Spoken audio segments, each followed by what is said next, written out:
My name is Beo, and I grew up in Ijbiod. This happened when I was 23. I will tell you exactly how it happened. Believe me or not, that is your choice. There was a stone. A strange, smooth black stone. The elders called it Okuta Ife, the stone of love. It was buried deep in the forest near the old shrine of Umoja. They said it was powerful. If a person held the stone and called a lover's name 3 times, that lover would be bound to them forever. But they also warned, if the stone rejected your love, something terrible would happen. I did not believe in old stories. I was in love with Adoni, the most beautiful girl in our village. She did not love me back. She only had eyes for Daipo, the palm wine tapper. I wanted her. I needed her. So when my friend Sonia told me about the stone, I laughed. But later, I thought, what if it was real? One night, I followed Sonia into the forest. The air was thick, filled with the smell of wet earth and rotten leaves. We found the shrine, half broken, covered in moss. And there it was, the black stone, sitting in the middle of the shrine, waiting. I picked it up.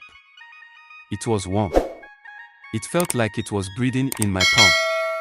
Call her name, Sonia whispered. I swallowed hard and whispered, Adoni. Adoni. Adoni. For a moment, nothing happened. Then the wind howled through the trees. The shrine trembled. The stone burned in my hand. I dropped it and ran.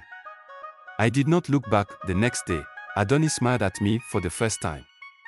She touched my arm and laughed at my jokes. By the end of the week, she sat with me under the mango tree, holding my hand. She had forgotten Daipo like he never existed. It worked, but then the dream started. I saw shadows in my sleep, whispering my name. My chest felt heavy, like something was sitting on me. Adoni changed too. She smiled, but her eyes looked empty. Sometimes, she would sit in my hut at night, staring at me without blinking. One night, she whispered, I am yours forever. Nothing can take me away. I woke up sweating. My mouth tasted like iron. A week later, Daipo disappeared. They found his body in the river, his face frozen in terror. The villagers whispered that he had drowned. But I knew. Then Adoni started talking in her sleep. At first, it was just soft murmurs. Then, one night, she sat up, eyes wide, and said in a voice that was not hers, Beo, you are mine now. You can never leave. I tried to push her, but she was heavy, too heavy for her small frame. Her hands pressed against my chest. I could not breathe. That was the night I saw it. A shape, darker than the darkness, standing in the corner of my hut. It had no eyes, no mouth. But it whispered, Beo. Beo. You took what was not yours.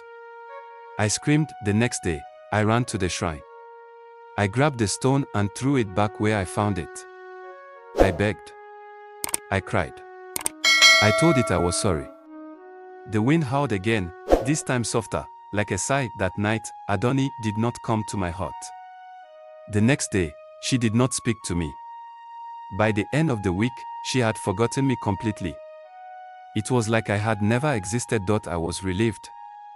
But I was also afraid, because sometimes, at night, when the wind blows through the trees, I still hear it. Beo. Beo.